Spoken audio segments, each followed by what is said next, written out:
Hi, everyone. Welcome to the fourth session in the Red Pen's MBA Webinar Series for 2022. We're going to give a couple of minutes to get started. So as attendees are trickling in, so we're just, going to be on hold for another minute or two, and then we'll get started.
All right. I think in the interest of time, we are going to get started because we have a lot of ground to cover. And as it happens with every webinar, we do have a lot of questions to answer.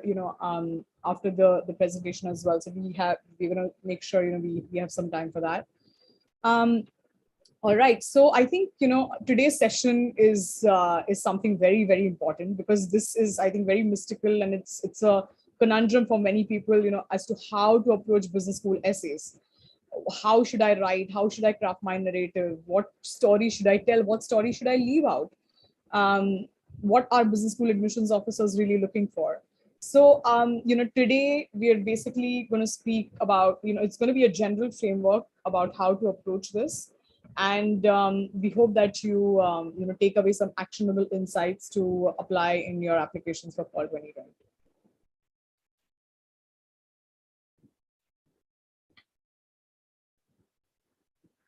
So just, as a ritual, just for those who are joining us for the first time, this is, an introduction of Team MBA at the Red Pen. We have, these are some of the statistics, people who apply with us for at least 5 programs, 95% of them receive offers to their top 2 choice. In fact, last year, anyone who applied with us for 5 schools or more, I think there was literally one person who did not have an interview. Everyone else, almost 50 odd people had interview invites at their top 2 choice programs. Over $1.5 million in scholarship in the last admission cycle alone, only on the strength of their application and candidature. So we're very proud about that. And 98% of applicants basically who come to us, they apply to global top 25 programs in US and Europe. This is our team, of consultants all around the world: US, Europe, Dubai, Singapore, and India. And they hold MBAs from all these prestigious universities, mentioned on the lower right. But they also have a collective experience. Within our team, we have a collective experience of over 25 years in admissions consulting for global top MBA schools. These are our results in the 2020-2021 cycle. As you see, all M7 schools in INSEAD, Oxford, Cambridge, London Business School, ISB, and a few schools outside of that range as well. And the next slide is pretty much similar. So I think the results are pretty consistent. The applicant pool, continues to be consistent and pretty challenging. So I think, at this point, I'm going to hand over to my colleague, Natasha Mankikar. She is, what can I say? I think she is very, very instrumental in churning out some of the most amazing and compelling narratives for business school applications. Her track record at the Red Pen is impeccable. Every, applicant who's worked with us, who has gone to an M7 school has had her reviews.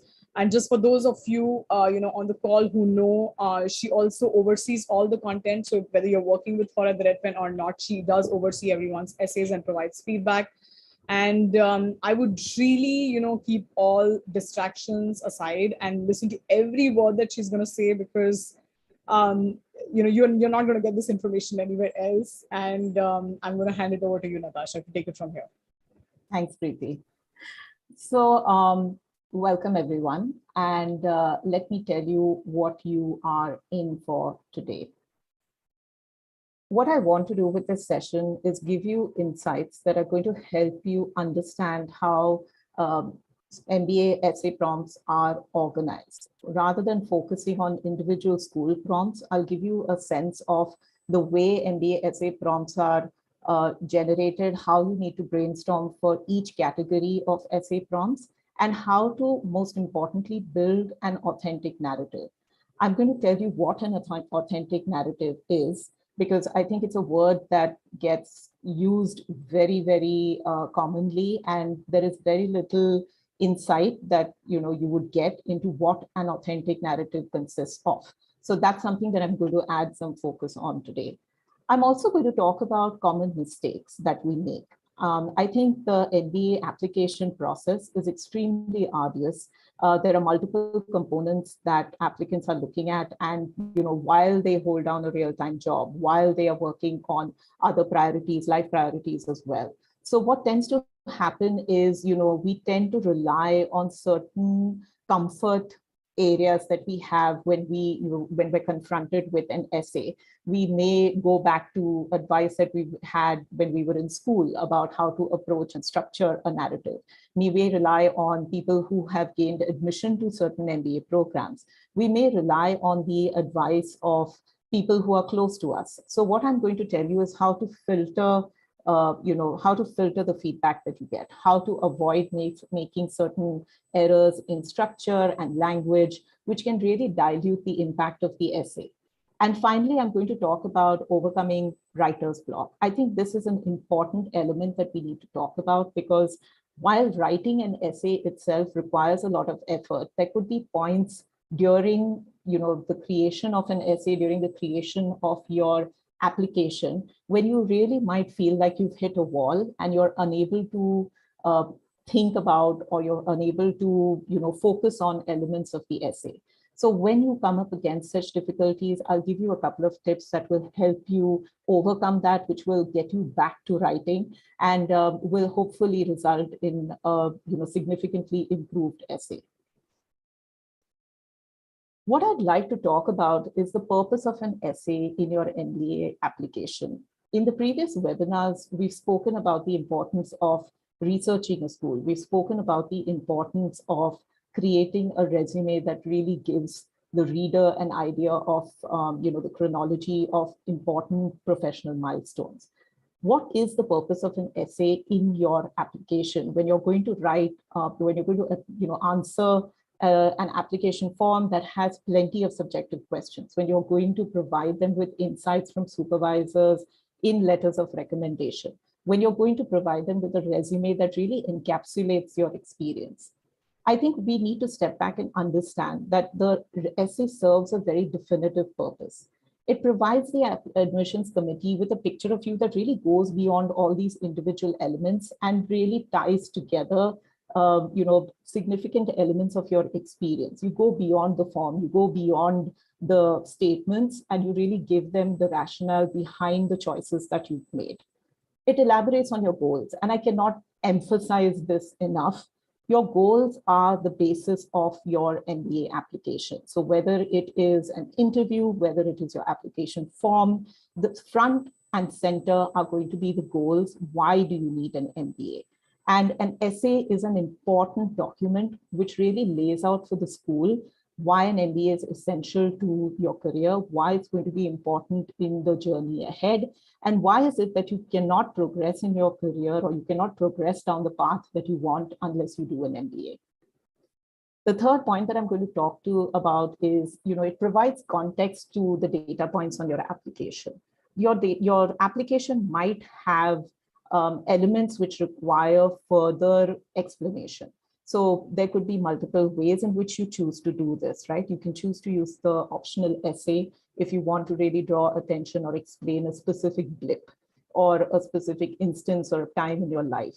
However, what really weaves together applications is the essay, because the essay can really tie together disparate elements on the form and create a pattern that shows the admissions committee who you are as a person. And we'll talk about that when we're talking about specific kinds of essays.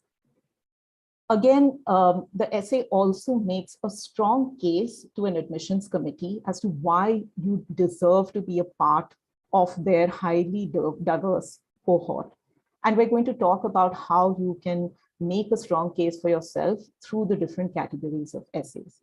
And finally, most importantly, the essay is going to show the school how you intend to contribute to a particular community. So whether that community is your peers, whether that community is the largest school, or whether that community is a population that lies beyond your school, beyond your MBA program, the essay gives the reader a very, very specific context as to how you are going to make an impact in the world, how you're going to emerge as a business leader. And we'll talk about this again when we talk about the categories of essays.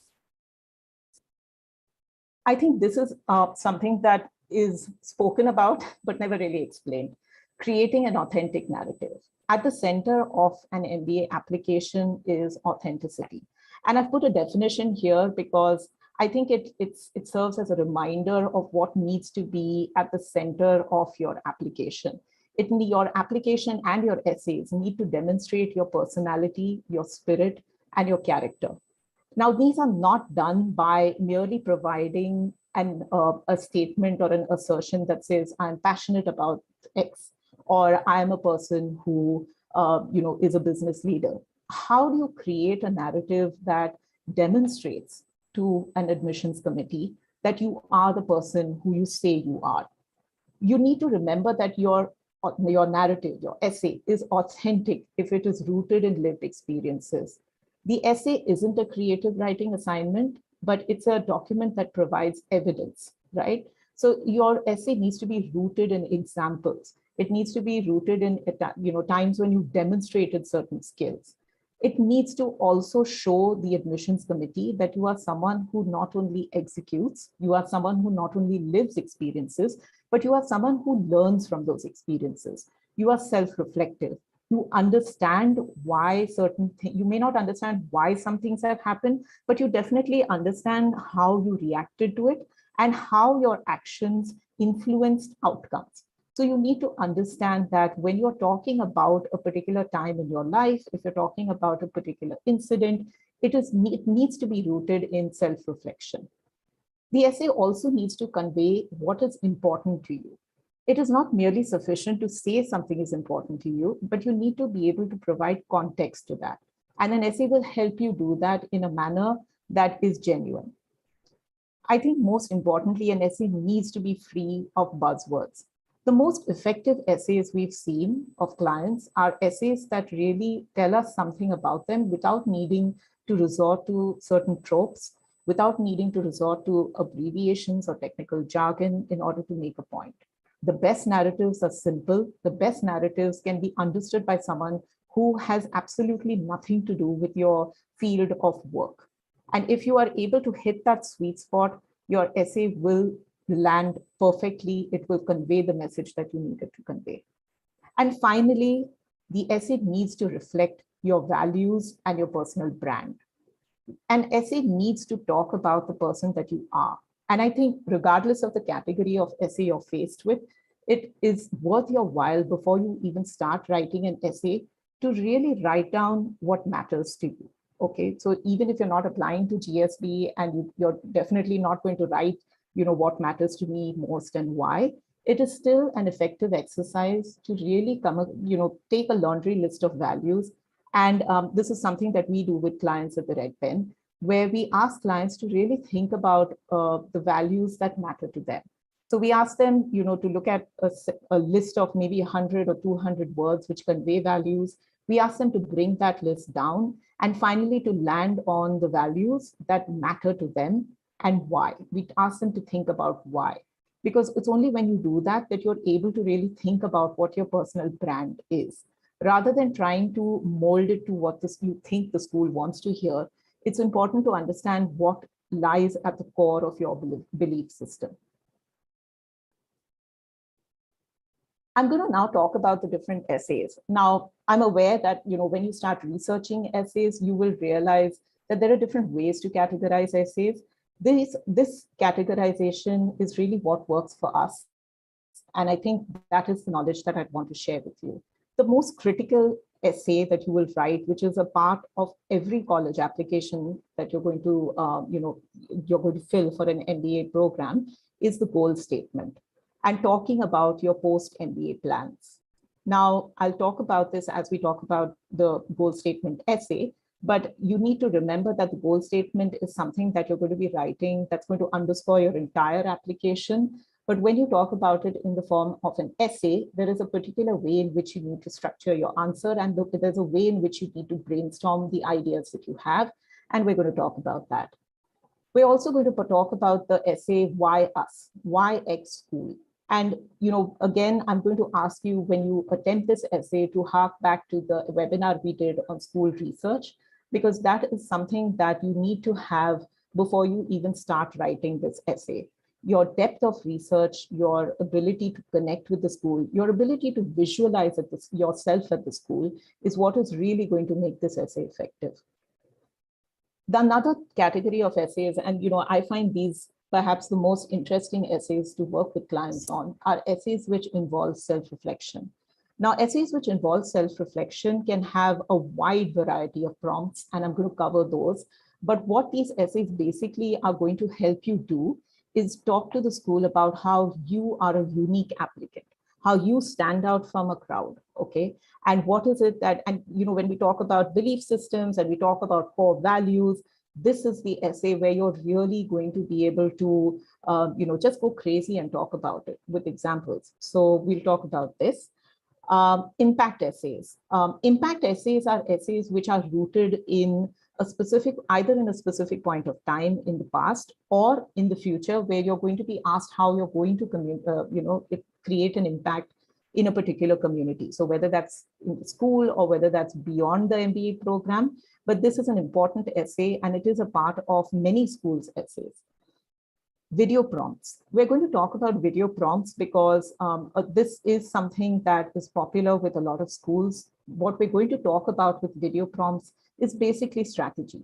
If you are asked to submit a video essay, there could be various points at which you're asked to submit it. There could be various instructions for it. You need to have a watertight strategy about how you're going to tackle a video essay. And finally, we're going to talk about optional essays. There could be a lot of information floating around about when you need to write an optional essay. Is an optional essay really optional, or is it something that you need to fill as part of your application? We'll talk about that as well. I'm going to first talk about the goal statement because this is perhaps the most important essay that you're going to write. Every school has this essay in some form or the other, and it's also the essay which has the most allocated word count. Typically, goal statement essays, they may not stand on their own. There are a few schools which have, pure goal essays, but largely the goal essay is going to be combined with the why X school essay. So why us, okay? But in terms of, word count, these are typically the essays which have the maximum word count allocation. These essays will be anywhere between 350 to about 500 odd words. On an average, but I would say you would lean more towards 400 to 500 word essays. I'll give you an example of some of these prompts, right? So CBS has an essay which talks about, asking you to talk about your career goals over the next 3 to 5 years, and also ask you to talk about your long-term dream job. Booth talks about, how the Booth MBA is going to help you achieve your short and your long-term goals. Cornell Johnson talks about, it's a goal-focused essay of 350 words where they ask you to just focus on your short and your long-term goals. INSEAD, as part of their, extensive, exhaustive range of essays, also asks you to talk about how, the INSEAD MBA is going to help you with your long and your short-term goals. So, you will see that there are some essays which focus purely on your goals and asking you to talk about your vision. And most of the other essays talk about how you're going to combine your goals and where you want to be with the MBA program. What I'm going to focus on at this point is, give you a list of questions and give you some guidance in terms of how I want you to think about brainstorming this narrative, right? I think the most important part of this is just writing down your goal statement, okay? Write your goal statement. It doesn't need to be according to the prompt of a particular essay, but just write down what is it that you want to do, your short-term goal and your long-term vision. Keep in mind that business schools are aware that your goals, especially your long-term vision, will evolve as you come to the school, as you participate, as your horizons broaden. They are aware that the long-term vision, that particular goalpost may shift. But what you really need to understand is your short-term goal, okay, needs to be watertight. It needs to be specific. You need to know, you need to understand where you were, okay, what is it that you have done so far in life? What is the problem that you now realize is the problem you want to work on? Okay, what do you feel is the problem that you are equipped and you are passionate about and you now want to work on? And you need to figure out the origin story for that. You need to talk about what is it that you see yourself doing for an extended period of time in the future. Okay, so this is the core of creating a goal statement that really encapsulates your short and your long-term goals. Your origin story is very important over here. So we need to understand, what is it that you've done so far? And what was that specific pivot moment where you realized that in order to do what you want to do for an extended period of time, you need an MBA, right? You need to gain certain skills. So you now need to identify what were the skills that you need to develop in order to attain this short-term goal and then the long-term vision. And why is it that you need an MBA in order to gain those skills? Avoid being generic. And I cannot stress this enough for any essay that you're doing. The last thing you want to say is that you need to gain exposure to different elements of a business, because that is our first instinct. If we want to accelerate our career, if we want to talk about having an ambitious vision, we need to have a larger view of business. That's a given.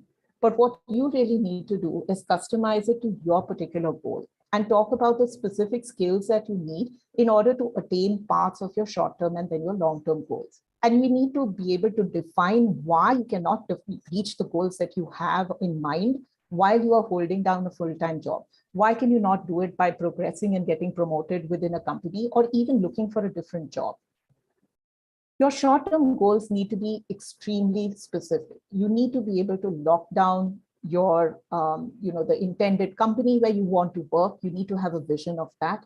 You need to understand what departments you need to work in.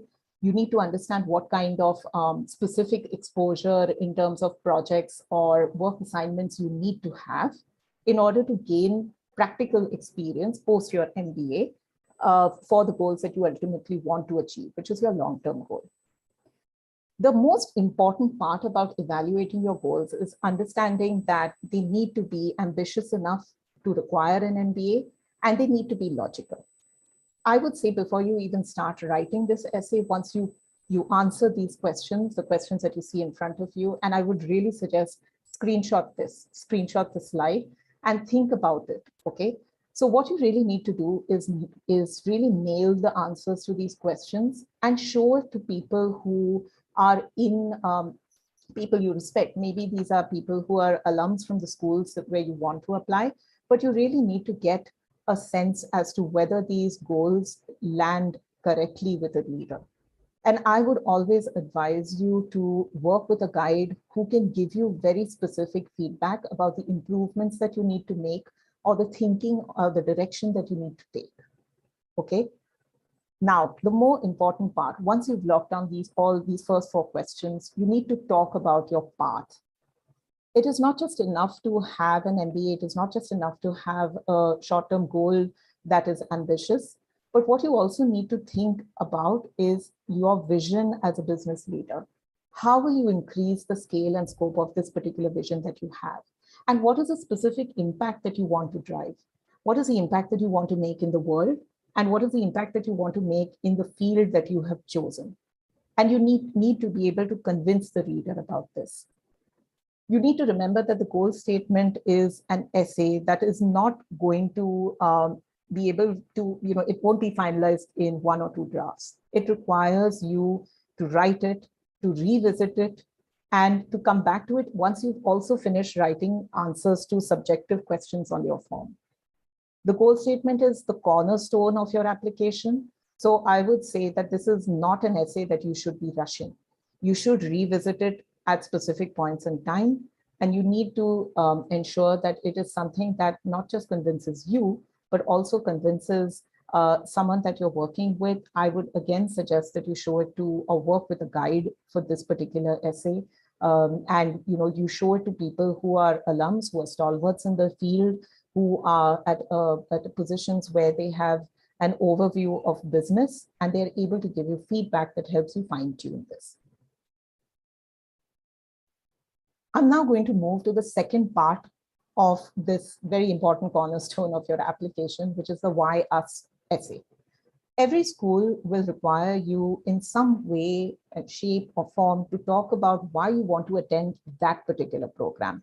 Why is that program going to be essential for you to attain your goals? And I spoke about a couple of prompts where the goal statement is an essential part of this.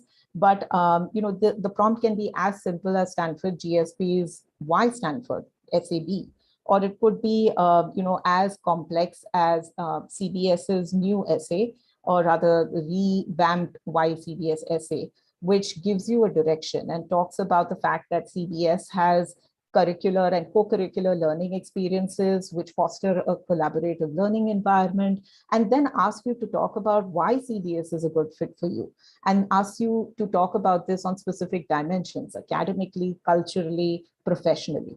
Okay, even with European schools, LBS makes very clear their main question is why LBS? So what are your post-MBA goals? And how will the combination of your prior experience and the LBS program contribute towards it?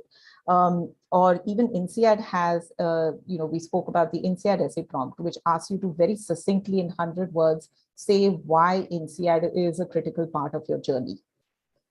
I cannot emphasize this enough. This essay is rooted in the depth of your research.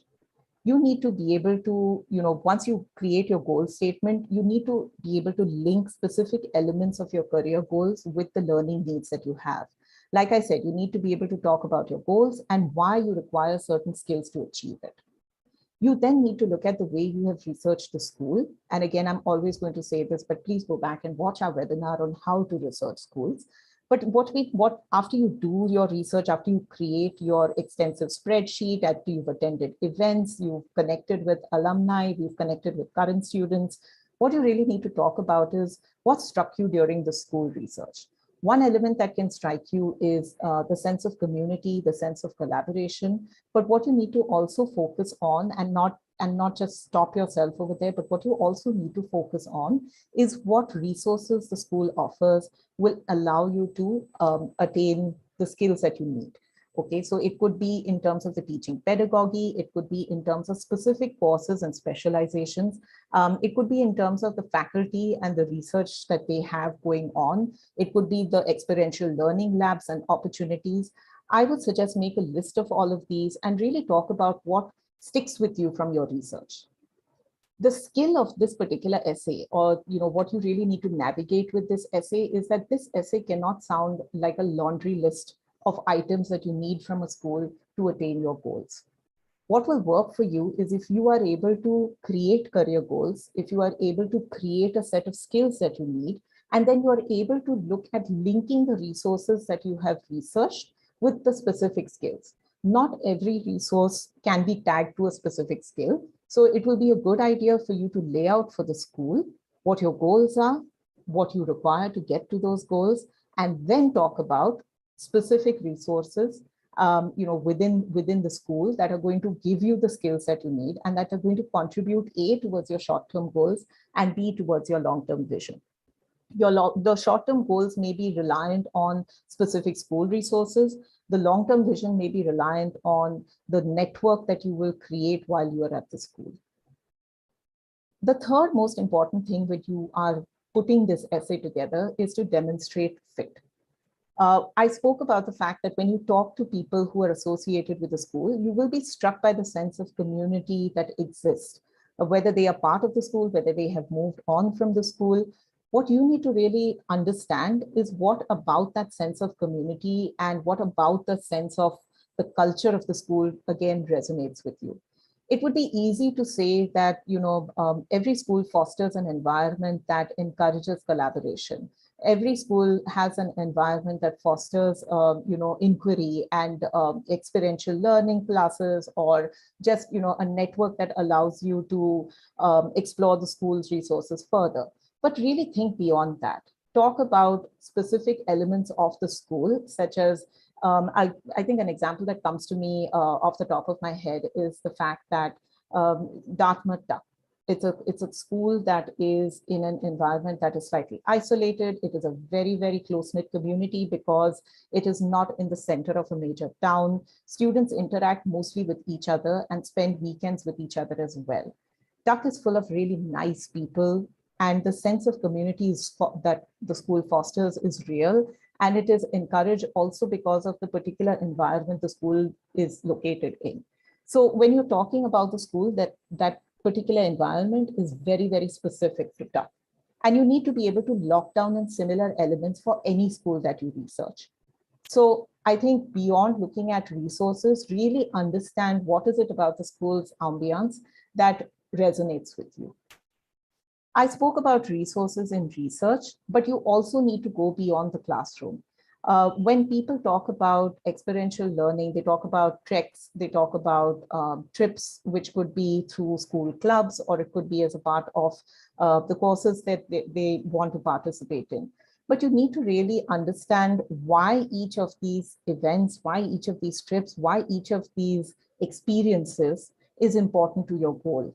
At the end of the day, these are experiences which foster a sense of camaraderie. It also fosters closer bonds. But more importantly, it also needs to link to specific elements within your goals. And if you're going to mention something, you need to also be able to specifically mention how it contributes to your evolution as a business leader. Finally, I think when we've spoken about researching resources and we've spoken about speaking to alumni and students, but you need to really have a separate area where you're able to talk about, in this essay, you're able to talk about things that alumni and students, insights that they've given you, which you could not have learned from researching the school on your own. A lot of times when you talk to alumni and students, you may want to talk about interests that you have, the goals that you have, and you will be surprised at the information that they provide you with, which would really help you understand how each of the resources that you've researched can contribute to your goal. A lot of schools also will emphasize and other parts of the form that they would like you to list out people that you've spoken to. They'd like you to give them a sense of the resources that you've explored, the people that you've spoken to. So, talking about some of these elements in your essay will really enrich your essay.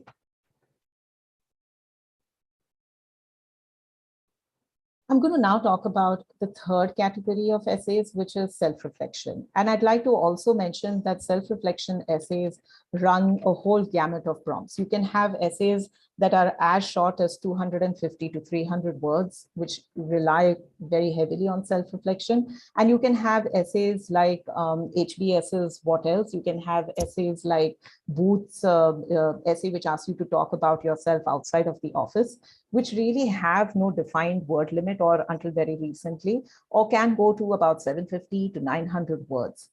So when you have such a wide range of prompts and you have so many different prompts that rely on self-reflection, how do you tackle them? I think some of the prompts that I'd really want to talk about to demonstrate the depth of or the range of this particular area of self-reflection is, CBS has an essay which talks about a book, movie, or song that resonates with you, okay? Duke Fuqua has an essay that asks you to list 25 random things about yourself and really asks you to go beyond your professional and academic achievements to talk about things like life experiences, hobbies, achievements, fun facts. Haas has a very interesting prompt, which I really love because it says, what makes you feel alive when you are doing it and why? There's another prompt that Tuck has, where Tuck says that, Tuck students recognize how their individuality adds to the fabric of duck, and then tells you, tell us who you are. Okay. Kellogg has a prompt which says that, values are what guide you in life and work. What values are important to you? How have they influenced you? HEC Paris has an interesting point because it has two interesting self-reflection essays. They ask you, what do you consider your most significant life achievement? And this is only 250 words. And I think it's a beautiful example of, asking you to really, really be extremely succinct and to the point. They also have another prompt, which is also extremely interesting, where they ask you to imagine a life which is entirely different from the one you now lead. What would it be? So I think, you get a sense of how diverse this range of prompts are, and this is the category where you really get an opportunity to demonstrate your personal brand.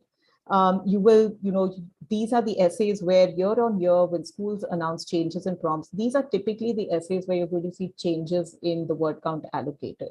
Goals essays, why are school essays? The word counts typically don't change too much. They might change by maybe about 50 words. But these are prompts where year on year, you'll see schools asking you to be extremely specific. This is where you will see word counts kind of coming down year on year.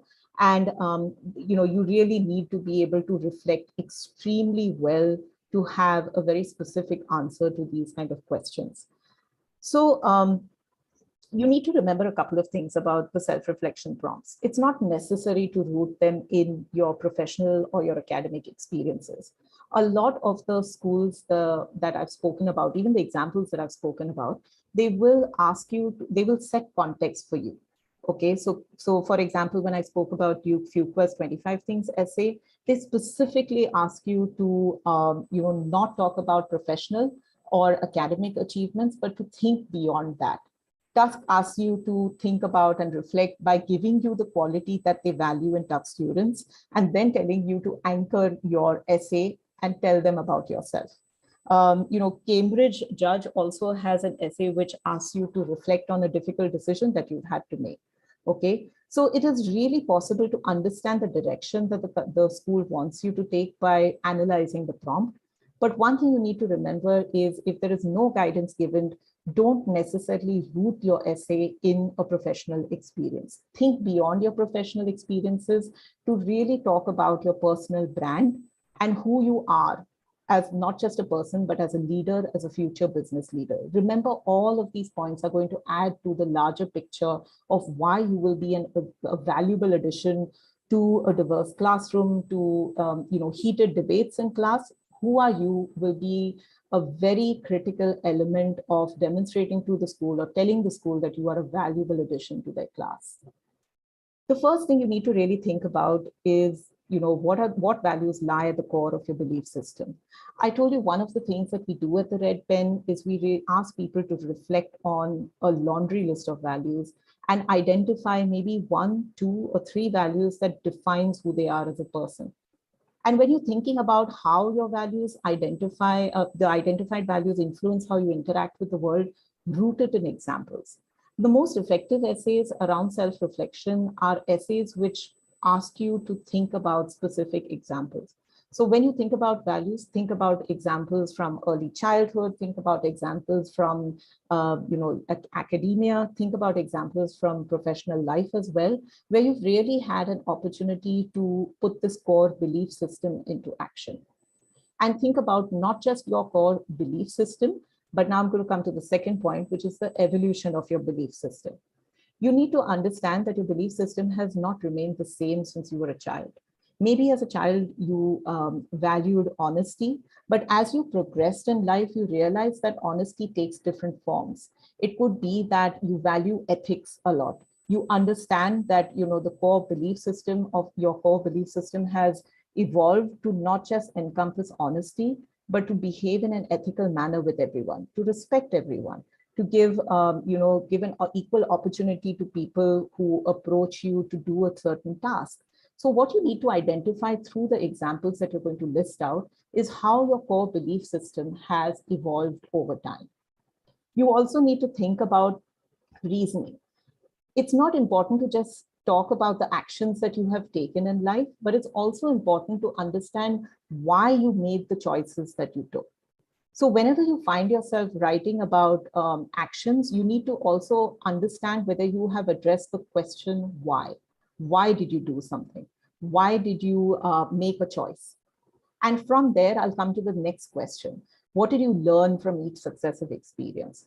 It's only when you understand why you took certain calls that you are able to also understand what that meant to you. And you also understand what impact each choice you made had.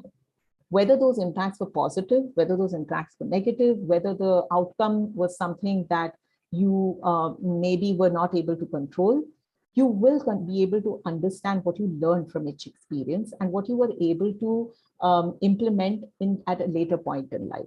So it's important to identify that element as well. You also then need to talk about the future impact. I think one of the things that we've spoken about in a previous webinar is the fact that business schools look at past behaviors as indicators of future success. And that is really evident in the self-reflection essays. No matter what the prompt is, you need to understand that you need to have self-reflection involves not just analyzing the past, but also talking about how each step of self-reflection has influenced the next stage of your life and how you expect it to influence you going forward as well. I would also strongly advise you to screenshot this particular screen, because no matter which self-reflection essay you're talking about, no matter how you want to position your personal brand, you need to ask yourself each of the questions that I've listed out over here. So whether you're answering a question which is 250 words and which very specifically asks you to focus on a particular moment in time, maybe a leadership decision that you took, it could be a difficult project that you worked on, it could be asking you to talk about a time when you succeeded, a time when you failed, such as the INSEAD essay does. But at every essay that you write, you need to be able to talk about your values. You need to be able to talk about how those values have evolved over time with each successive experience that you've had in life. And most importantly, what were the life lessons that you learned with every experience and how that contributed to your interaction with your environment at a future point in time. I'll move on now to talk about impact essays. Impact essays are, again, an extremely popular category of essays. And again, I like them because they are very rooted in specific guidance, okay? You need to remember that whenever you're looking at an impact essay, you will have the school provide you with specific context and background before they ask you to talk about impact, okay?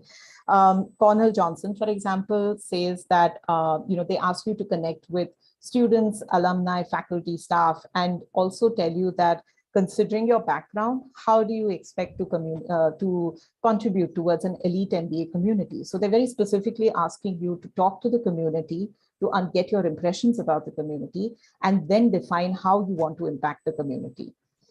Tuck talks about the fact that, Tuck students are encouraging, collaborative, empathetic, even when it is not convenient or easy. And this is a critical element of their guidance.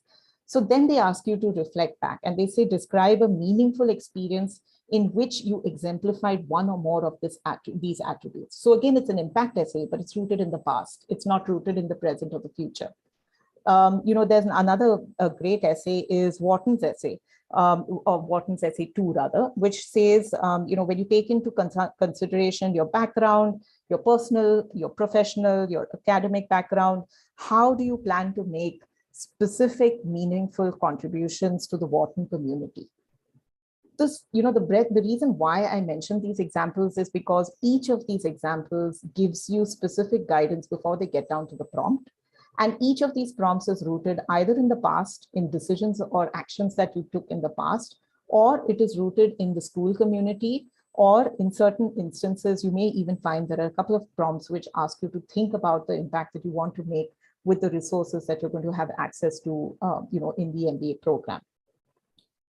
Over here, there are certain critical elements that you need to address, no matter what the context is, or no matter what the guidance is. You need to be able to think about past opportunities. Even if the essay doesn't specifically ask you to focus on a moment in the past when you've made an impact and it's future focused, you need to be able to think about examples where you have created an impact. And I would in fact advise you, while brainstorming for this essay, think about all three areas. Think about your personal life, think about your academic choices and your academic experience, your undergrad experience, and think about professional life and the choices that you've made over there and the opportunities you've had to make an impact over there. And list down at least 2 or 3 examples for each, so that when you are actually confronted with an essay prompt, it is possible for you to understand which of these past experiences, which of these past examples are the examples that you would want to focus on, given the specific guidance that the school gives you. Second, identify your uniqueness. You are a unique individual who makes certain choices, who has a specific set of influences that cannot be replicated for everyone. And you need to understand that while it is tempting to talk about something that sounds correct, which sounds like something the school would want you to address, it is important to understand that you need to identify your uniqueness in these examples. You need to talk about past outcomes. You need to be able to talk about the perspective that you have developed and how you have been able, that perspective has allowed you to influence outcomes. Again, what did you learn from each successive experience? And talk about the future as well. Even if a question is rooted in the past, you need to understand whether the guidance that you have received for that specific essay also requires you to talk about how you would look to the future as well.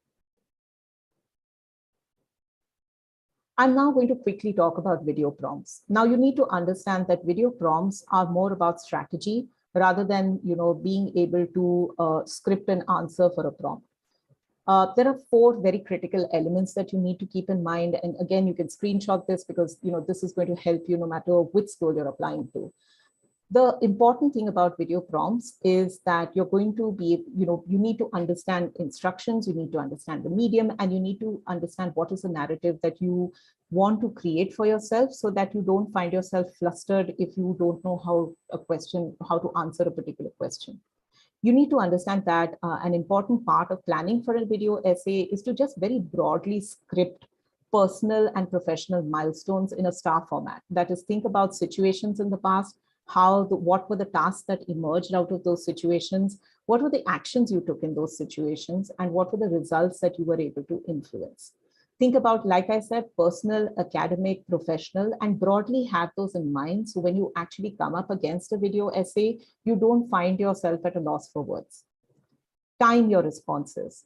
All the video essay, any school which requires you to provide a video essay will also give you an opportunity to practice. If you have specific instructions that you need to answer a prompt in 60 seconds, 90 seconds, you need to be able to practice your answers so that you are able to control your narrative, you are able to understand, and most importantly, you are able to stay confident and not get flustered by the fact that you didn't know how to answer a particular question for the first 5 seconds. You need to also understand the medium.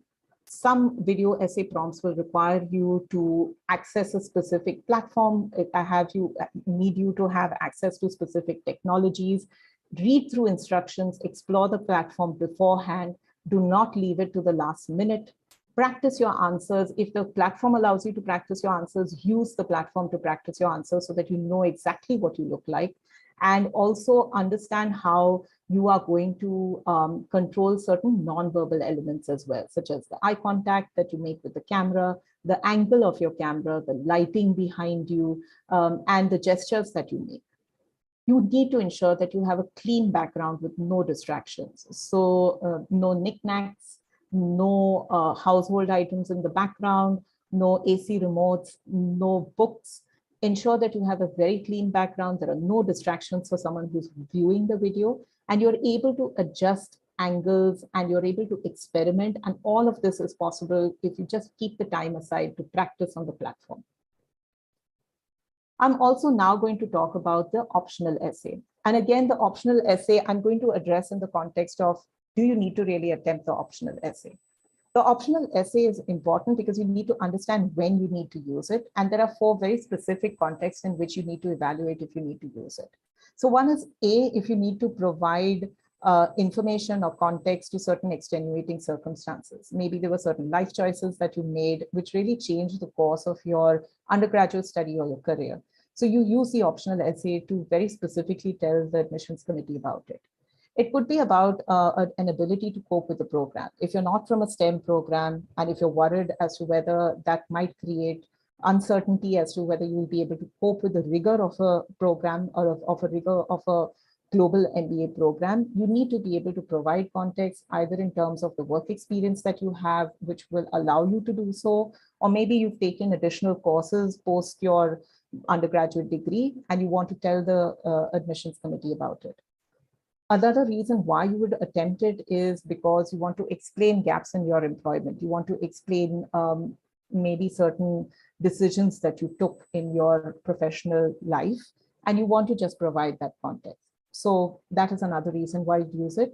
And the last reason why you would use an optional essay, though it's not very common, is if you have a particular influence that has maybe influenced how you've approached everything in life. I still remember a client who was passionate about classical music, and it influenced all his life choices. It influenced how he traveled. It influenced the kind of undergraduate courses he took. It influenced how he spent his time away from work as well.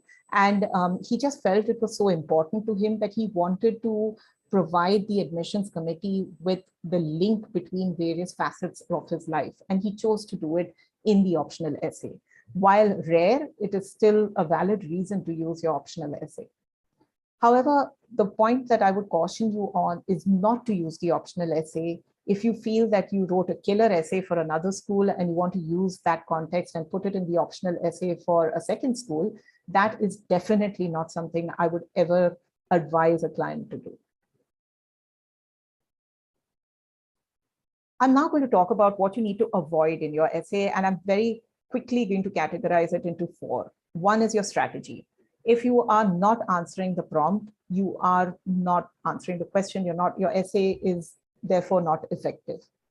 You cannot treat your essay as a creative writing assignment, and that means various things, right? It means that you do not need to stress yourself out to create the perfect opening paragraph. You do not need to stress yourself out as to whether you've used enough quotations, whether your language is flowery enough.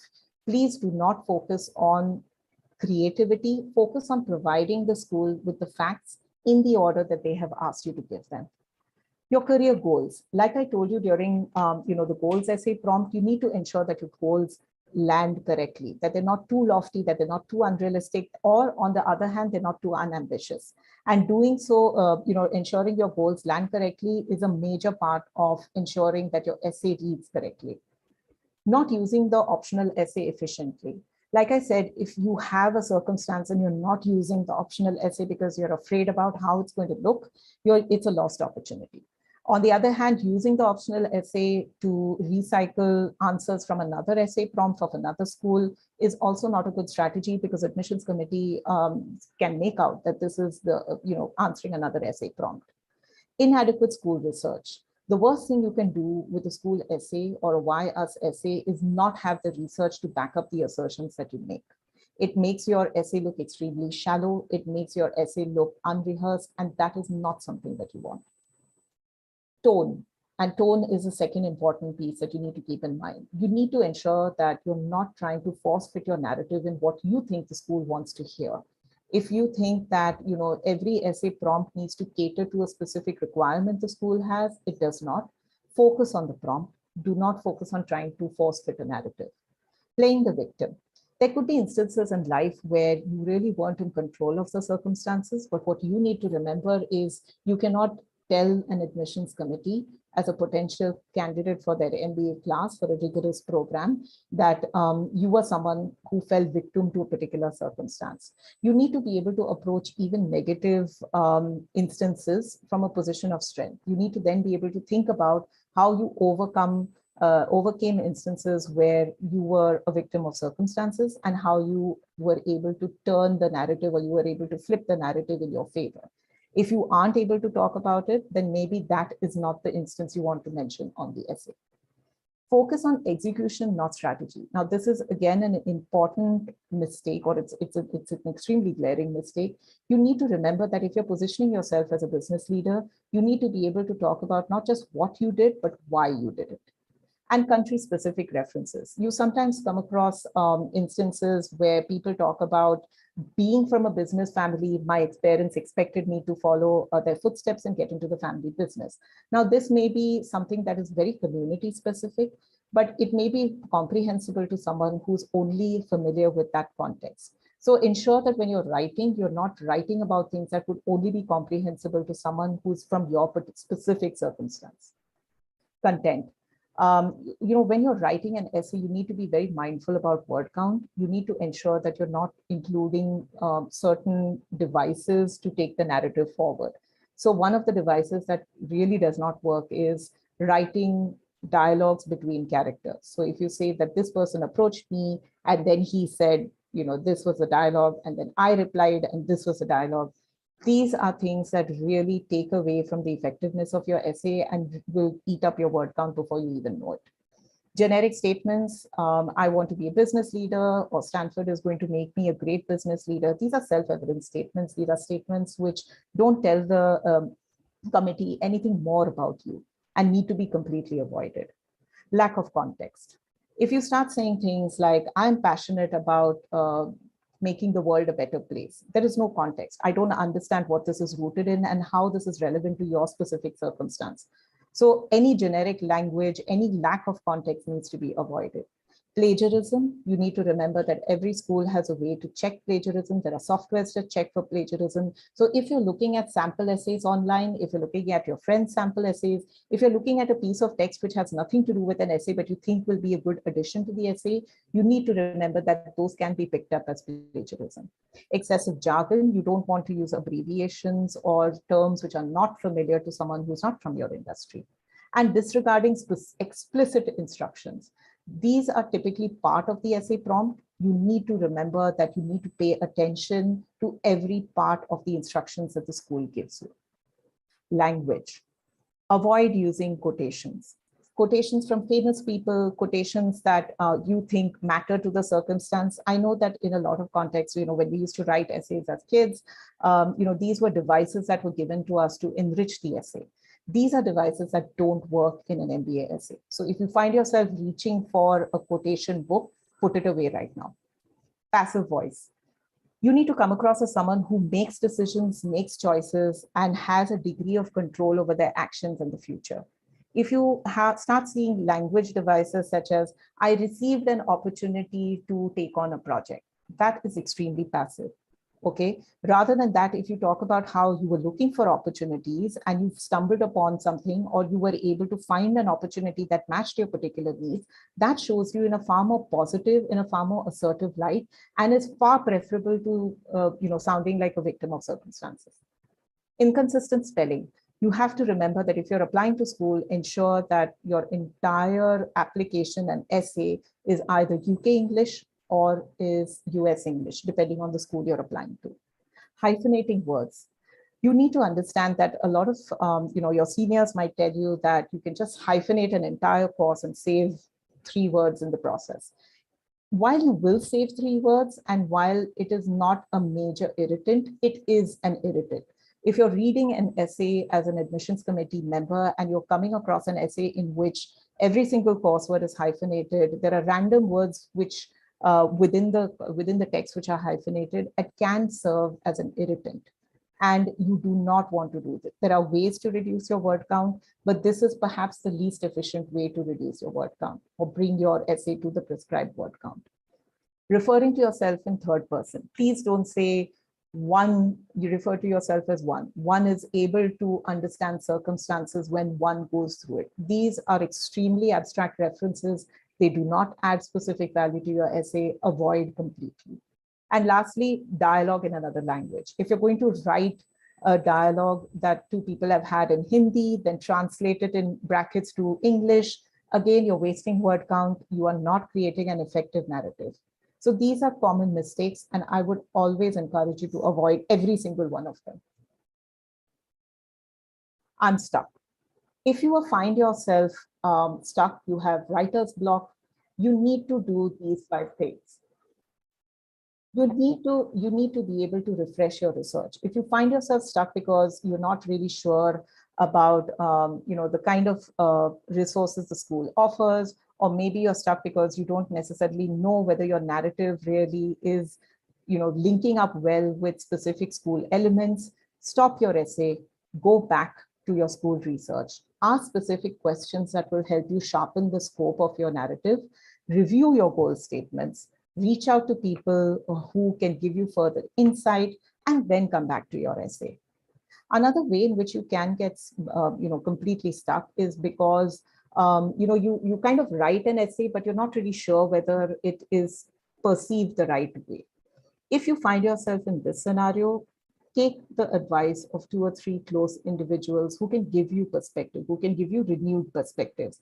However, remember that if you're asking more than 2 or 3 people to evaluate what you've written, you'll have a situation where too many people are giving you feedback and you'll be tempted to act on all of them, and your final narrative will sound extremely garbled. So choose 2 people consistently who can give you constructive feedback on your content. Do not focus on language, but give them very specific instructions in terms of the kind of perspective you want them to bring. Restructure your time. Another reason why you can get stuck is because you're not giving the essay enough time, or you find yourself rushing to write an essay at the end of an extremely long workday. If you find yourself in this scenario, ensure that you create a schedule for yourself, build a timetable, and create very specific blocks of time where you're going to focus on your essays. This will ensure that you're giving the kind of time and attention that creating an essay requires. Reevaluate your writing. I think the biggest problem and the reason why people get writer's block is because we've been told that you need to write an essay from start to finish. You first write your introduction, you write the body of the essay, and then you write your conclusion. And that isn't always the most efficient way to approach an essay, because you might find yourself with ideas for the body, but you might not have an idea for your introduction. Or you might have your introduction, you might have the body, but you could be just stuck on the conclusion. Go beyond having a linear approach to writing.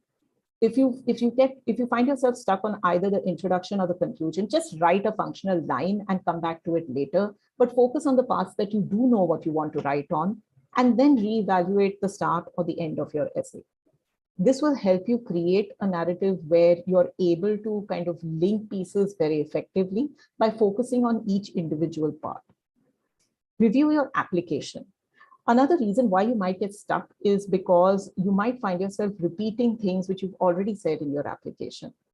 Or you might find yourself writing an essay, but then when you go back to the application, you find that everything that you've written in your essay was actually supposed to be written in the subjective answers on the application form.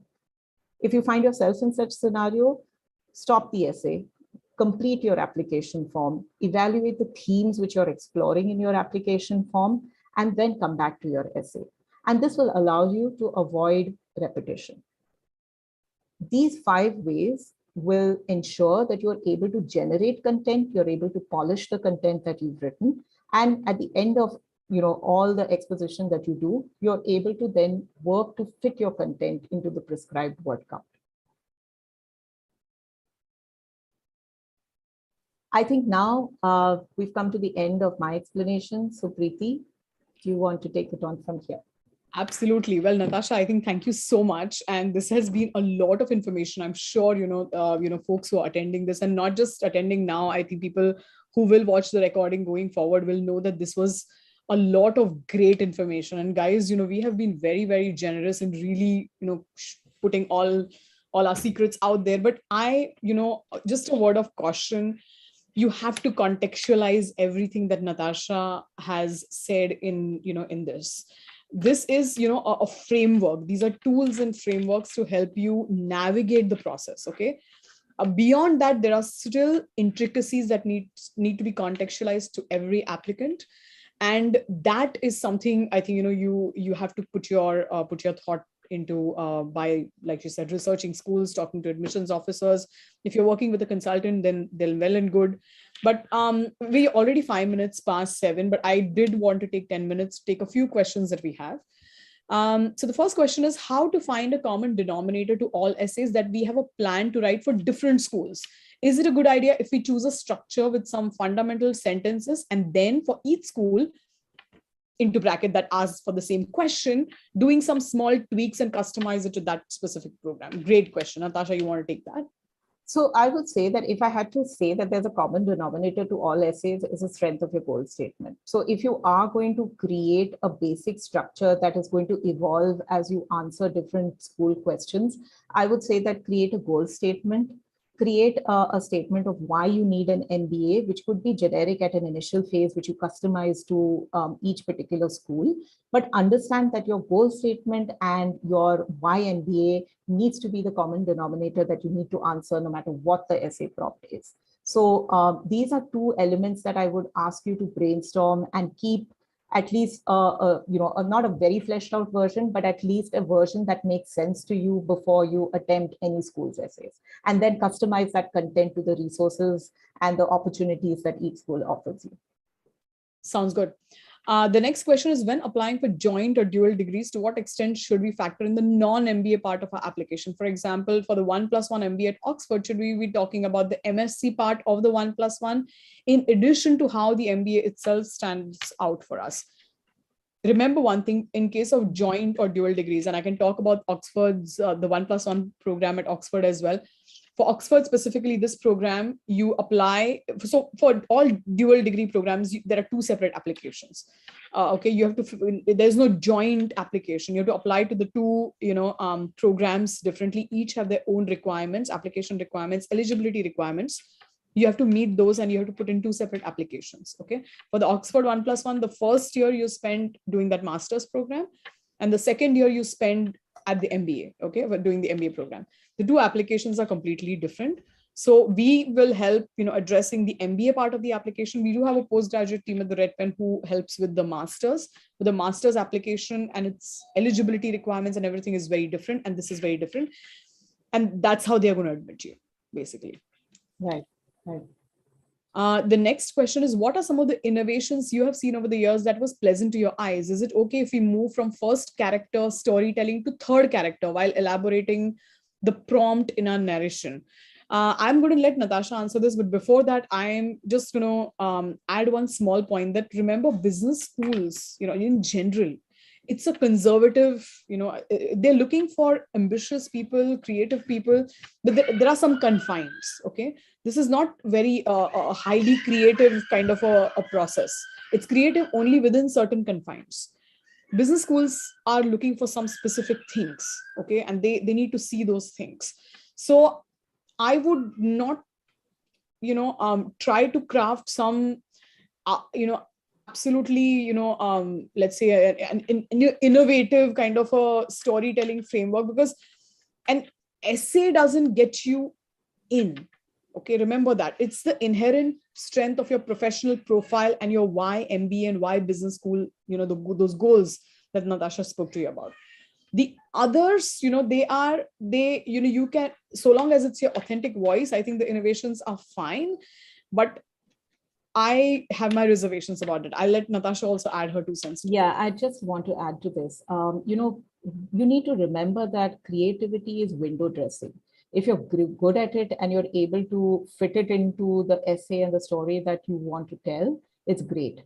But you have to remember that if it doesn't come naturally to you, you are not at a disadvantage if you don't use that window dressing. It's the strength of your story that matters. By talking about a dialogue in first person versus moving it to third person, is it adding value to your story? Not necessarily. I would look at the strength of the narrative. I think you need to remember that when you try to focus on a specific incident, if it is not required or specifically asked for, if you're talking about dialogues between characters, you are, kind of taking the reader in a specific direction, you're setting the scene, and that may not necessarily be required. So don't use window dressing if it doesn't come naturally, and don't try and force creativity. So that's what I'd add. You don't need your essay to be innovative. What you need your essay to be is authentic and honest. Perfect. Sounds good. The other question, I think this is one of my favorites. How would it be perceived if we talk about negative experiences from our current jobs, even if we learn from them and grew as a person? I'm concerned about coming off as ungrateful if I do. For example, mention projects where I was in an uncomfortable position from my personal belief system, conflicting with my company's values. I love this question. Natasha, I'm going to let you take this. So, I love it when people talk about negative experiences, but you need to remember that talking about negative experiences is a double-edged sword. If you are going to talk about negative experiences, they need to serve a very, very specific purpose to take your narrative forward. If you're going to talk about a negative experience where your value system was challenged, where you were asked to do something that you were not comfortable with, or whether you found yourself in an awkward position, though it may not have seemed like it initially, you could have found yourself in an awkward position during that particular experience. It's great to talk about it, but talk about it with a specific aim in mind. What did you learn from that specific situation? Did you learn that you were okay to raise your voice, for example, and tell someone that you were not comfortable doing something? What was the fallout of that? Negative experiences need to be contextualized just as much as positive experiences. So don't shy away from talking about a negative experience, but understand that you need to be very, very clear about the impact that you want to bring home in your essay with that negative experience. So Preeti, I think that answers the question. Awesome. Excellent. The other question is, how important are essays when it comes to financial coverage that schools decide to offer to a candidate? What I have seen is, the inherent strength of your profile is important. Now, that being said, some profiles are inherently strong, but they are not able to bring that out. Okay.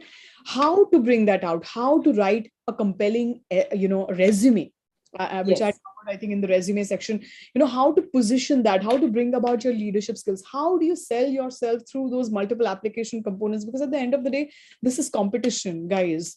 If there are only so many seats. If you get in, there's a chance someone is getting denied. If they get in, you are going to get that rejection. Everyone is not getting a seat in the class. So remember that when it comes to financial coverage, fellowships and scholarships that schools offer, usually it's the inherent strength of the profile plus a combination of how strong the application is, that which comes secondary. And you should also consider applying to some safety schools. If your profile is above average, the applicant pool in a particular school, for that particular year or class or in general, chances of them enticing you with the scholarship are higher. Higher GMAT and GRE scores are definitely, great for scholarships. Also, you have to understand that earlier you apply in the earlier rounds, chances of getting scholarship are higher than the later rounds. Okay. And Preeti, just to add to that, if you think that mentioning something on the lines of, I came from an extremely, small town, or I came from a disadvantaged background, and mentioning facts like that in your essay is going to help in getting, financial aid, it does not. Like Preeti said, those elements are more tied to the inherent strength of your profile rather than to mentioning financial circumstances in an essay. And, in certain schools where you're required to apply for a scholarship essay, those will have very, very specific requirements for essays where you need to demonstrate fit for a particular scholarship. So, that's a completely different category of essays. Yeah. Correct. Yeah. Now, if employment reports of a school do not show alignment to my post-MBA goals, does it mean I should not consider that school? Very good question. Guys, schools are watching your post-MBA goals very carefully. Yes. I can give you two instances. I cannot name applicants, but I can tell you two instances of people who had all these career jumps, worked in one organization which had no connection to the next role, which had no connection to the third one, and then applying to MBA and saying that I want to do this or something else. It's a recipe for disaster. Okay. This is where I would at least for this aspect, I would take the help of someone, who I'm not saying you go to a consultant or, come to us, but I would speak to an admissions officer and I would try to understand how can I link my pre-MBA experience plus the MBA resources and tools and everything to my post-MBA goals. Also remember, in goals, the first important is short-term goals, because schools are going to consider how is this person going to be employed first 3 months after graduation. That's a statistic they're measured on internally. which in turn informs their recruitment efforts, which is why I feel business schools are very conservative in their recruitment. They're not going to go and hire someone that has never worked in the past or never been successful at that school. Okay. So I would pay very, very careful attention to this, and I would not take this lightly. It does not mean you should not consider that particular school, but you need to be able to explain. For example, some people might be bold and brave and say that, I want to experiment. I want to kind of, try 3 different jobs before I decide, on what I want to do for my life. It's totally fine. If you're able to demonstrate that, and they will look for evidence across your application, that that you're not someone who's just waking up on the wrong side of the bed saying, today I want to do this, and tomorrow I want to do that. So if we are able to explain that, and in an authentic narrative, we've had someone who got into an M7 school, and with a trajectory like that. But it's you have to basically keep it simple and be very honest and authentic. If it means skipping a year and applying the next year, consider that. Okay. I think, Preeti, what you said also underscores the fact that an essay is only effective if your goal statement is well articulated and your value system is something that you are able to define very, very clearly, because that lies at the core of every effective essay. Yeah. Yeah. So we have a last question. Based on your experiences, how some schools are different from the others in terms of essay analysis? What I like to know is, what is different among schools when it comes to judgments based on our essays? Not much. I would agree. Yeah, because these are human beings reading a story. Okay. The only difference, I would say, is on your profile. If they understand who you are as a professional and as a person. Natasha, I think I'm going to let you continue on this path.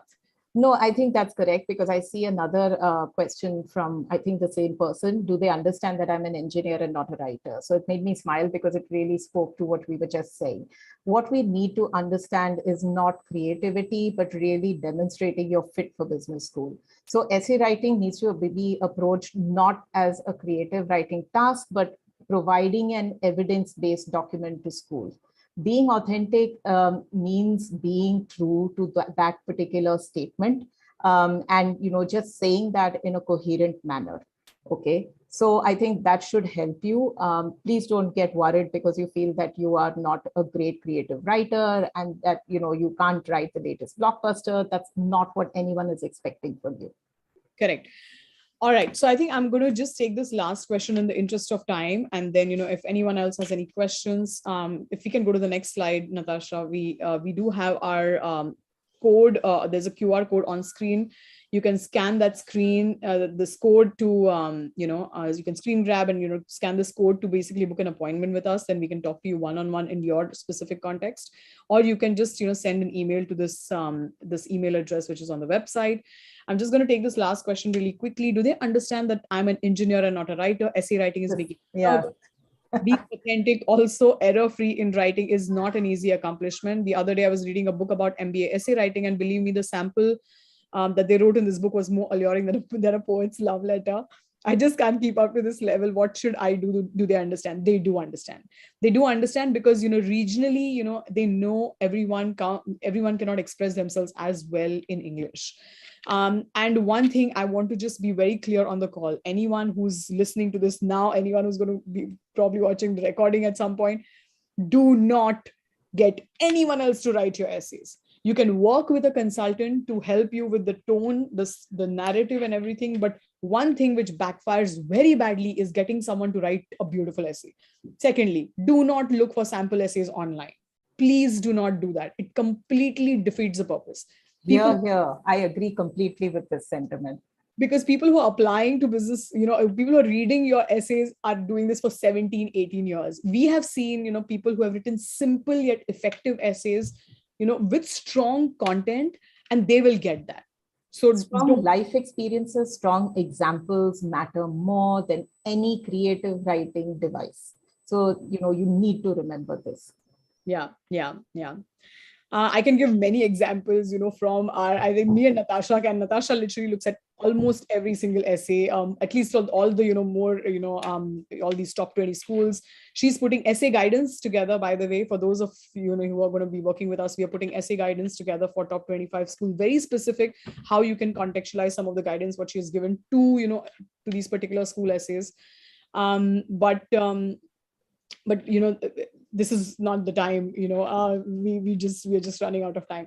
So I think I would just like to close it. And I think there's this comment over here which says what you said about the red pen generosity was absolutely truth. Piles of information I found here was available nowhere as I've searched already. Chat is closed, so I find here the only option to show my appreciation.